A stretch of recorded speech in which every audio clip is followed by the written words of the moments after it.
और जो समाज की बात करते हैं, जिन लोगों को समाज के कारण ही वो पद और ओहदा सरकार में मिला है, वो चाहे कोई भी दल हो, कोई भी पार्टी हो, अगर जात को आप झुटला नहीं सकते। आप लोगों को कई जो हमारे गुर्जर समाज के नेता हैं भारतीय जनता पार्टी में, मैं उनसे पूछना चाहता हूं,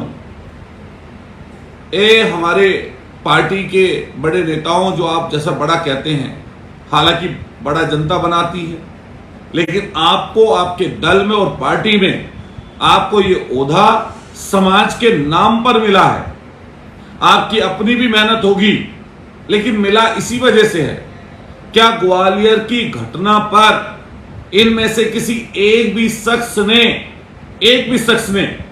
कोई अपना कमेंट दिया? वहां पर जो घटना घटी है, मैं फिर कहता हूं ये बात कि इस घटना की पुनरावृत्ति हम नहीं चाहते और ना किसी को सोचना चाहिए उस विषय में। जो वहां पर घटा, अगर किसी एक पक्ष की गलती है तो दूसरे पक्ष की भी बड़ी गलती है। शासन प्रशासन के लोग अगर वहां पर सजग होते और अगर इन लोगों ने वार्ता ठीक समय से कर ली होती या वो चीज का सॉल्यूशन कर लिया होता, तो इतनी बड़ी घटना जो ग्वालियर में घटी है वो कभी ना घटती। मैं आप तमाम साथियों से निवेदन करना चाहता हूं कि मध्य प्रदेश और राजस्थान में अभी विधानसभा के चुनाव हैं। उत्तर प्रदेश भी उससे सटा हुआ इलाका है। जहां विधानसभा के चुनाव हैं, वहीं लोकसभा के भी चुनाव हैं और कई लोगों को प्रभार भी दिया जा रहा है। उनको किसी को टोंक का प्रभारी, किसी को किसी शहर का प्रभारी, किसी को दौसा का प्रभारी, अलग अलग जगह भारतीय जनता पार्टी जो सरकार केंद्र सरकार में बैठी है, मध्य प्रदेश की सरकार में है। हम उन सब लोगों से कहना चाहते हैं कि चुनाव आपका अभी नजदीक आएगा और वहां पर अगर आपने इसी तरह की जाति की तो निश्चित रूप से मानिए आपको आने वाले समय पर उन गांवों में जनता नहीं घुसने देगी और निश्चित रूप से आपका विरोध करेगी। मैं अपने समाज के तमाम उन नौजवान साथियों से अपील करूंगा जिनके मन में कोई भी गलत विचार आ रहा है, कोई ऐसा काम बिल्कुल किसी के कहने पर ना करें जिससे आने वाले समय पर हम लोगों को दूसरे लोगों के सामने या अपने आंखों के सामने, अपने लोगों के सामने नीचा कहीं पर देखना पड़े। आप सब लोग तैयारी करिए इस चीज की कि लोकतंत्र में आपकी वोट का बड़ा महत्व है और इस वोट को लेने का और आपको देने का अभी जल्दी ही समय आ रहा है और दोनों सटे हुए राज्यों में हैं। मैं राजस्थान के नौजवान साथियों से, उत्तर प्रदेश और दिल्ली और मध्य प्रदेश के नौजवान साथियों से, मैं जगह जगह मध्य प्रदेश की जगहों पर अभी घूमा।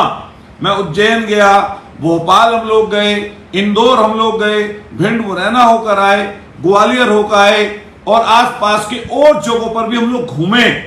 लेकिन अब इस समय पर हमारे ग्वालियर के साथियों को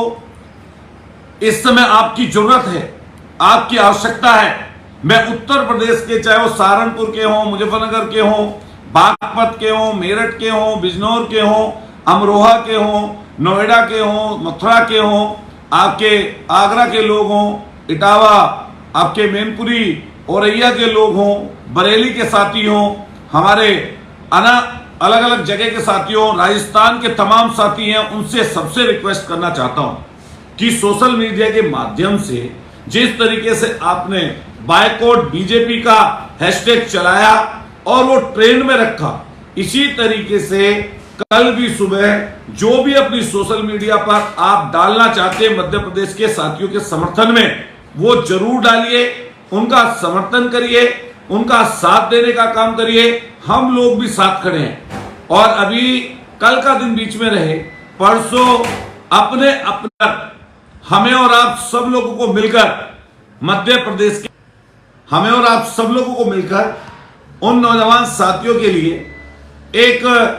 उनके समर्थन में जो वहां पर जाति हो रही है, महिलाओं के ऊपर, बच्चों के ऊपर, लोगों को परेशान किया जा रहा है, उन सब के लिए आप सब लोगों को मिलकर अपने अपने कलेक्ट्रेट पर शांतिपूर्वक तरीके से एक प्रोटेस्ट के रूप में अपनी आवाज को देश की सरकार तक पहुंचाने के लिए आप सब लोगों को मिलकर ज्ञापन सौंपना चाहिए और हम लोगों को कोशिश करनी चाहिए कि हम सब लोग मिलकर इस चीज को कैसे आगे बढ़ाएं।